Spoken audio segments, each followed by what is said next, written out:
Et pourtant, comme j'avais aimé la liberté qui fit mon cœur retentissant, et comme j'eusse versé mon sang pour la conquérir, et comme j'ai observé lumineux le regard des hommes qui luttaient pour cette conquête, comme par ailleurs j'ai vu sinistre et moutonneux comme un bétail, et vulgaire de cœur vers les provisions, ceux dont on suspendait la ration dans les tables, et qui, le groin levé, devenaient porcs autour de l'auge. Comme ainsi j'ai vu la flamme de la liberté faire resplendir les hommes, et la tyrannie les abrutir. Et comme il n'est point de ma démarche de ne rien abandonner de moi, et que je méprise les bazars d'idées, sachant que si les mots ne rendent point compte de la vie, ce sont les mots qu'il faut changer, et que si tu te trompes, bloqué dans une contradiction sans issue, c'est la phase qu'il faut rompre, et qu'il te faut découvrir la montagne d'où la plaine se montrera claire. Découvrant ici à la fois que seules sont grandes les âmes qui furent fondées, forgées et bâties en forteresse par la contrainte et par le culte et par le cérémonial qui est à la fois tradition et prière et obligation non discutée, et que seules sont belles les âmes fières qui n'acceptent point de plier, tiennent les hommes droits dans les supplices, libres de soi et de ne point abjurer, donc libres de soi et choisissant et décidant et épousant celle-là qu'ils aiment contre la rumeur de la multitude ou la disgrâce du roi. Il me vint que contrainte ni liberté n'avaient de sens,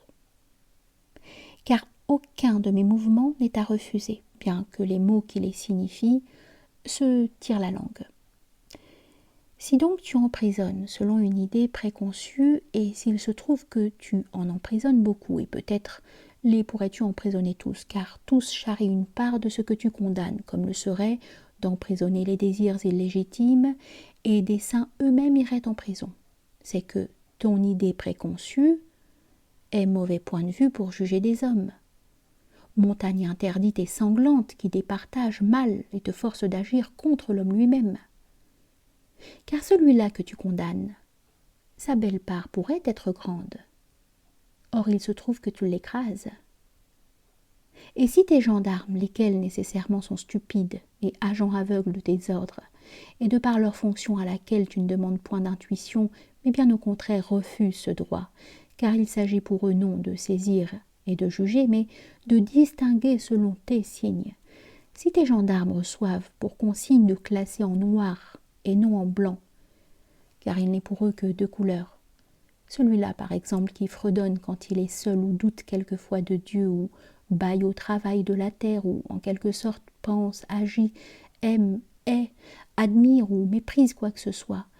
Alors s'ouvre le siècle abominable où d'abord te voilà plongé dans un peuple de trahison dont tu ne sauras point trancher assez de tête, et ta foule sera foule de suspects, et ton peuple d'espions, car tu as choisi un mode de partage qui passe, non en dehors des hommes, ce qui te permettrait de ranger les uns à droite et les autres à gauche, opérant ainsi œuvre de clarté,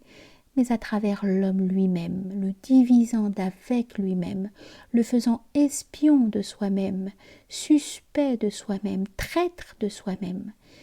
car il est de chacun de douter de Dieu par les nuits chaudes, car il est de chacun de fredonner dans la solitude ou de bâiller au travail de la terre, ou à certaines heures de penser, agir, aimer, haïr, admirer ou mépriser quoi que ce soit au monde. Car l'homme vit, et seul t'apparaîtrait comme saint, sauvé et souhaitable celui dont les idées seraient d'un ridicule bazar et non mouvement de son cœur. Et comme tu demandes à tes gendarmes de dépister de l'homme ce qui est de l'homme lui-même et non de tel ou tel, ils y mettront leurs ailes, le découvriront de chacun puisqu'ils s'y trouvent, s'épouvanteront des progrès du mal, t'épouvanteront par leur rapport, te feront partager leur foi en l'urgence de la répression, et quand ils t'auront converti, te feront bâtir des cachots pour y enfermer ton peuple entier. Jusqu'au jour où tu seras bien obligé, puisqu'eux aussi sont des hommes, de les y enfermer eux-mêmes. Et si tu veux un jour que des paysans labourent tes terres dans la bonté de leur soleil, que des sculpteurs sculptent leurs pierres, que des géomètres fondent leurs figures, il te faudra bien changer de montagne. Et selon la montagne choisie, tes bagnards deviendront tes saints, et tu élèveras des statues à celui-là que tu condamnais à casser des pierres.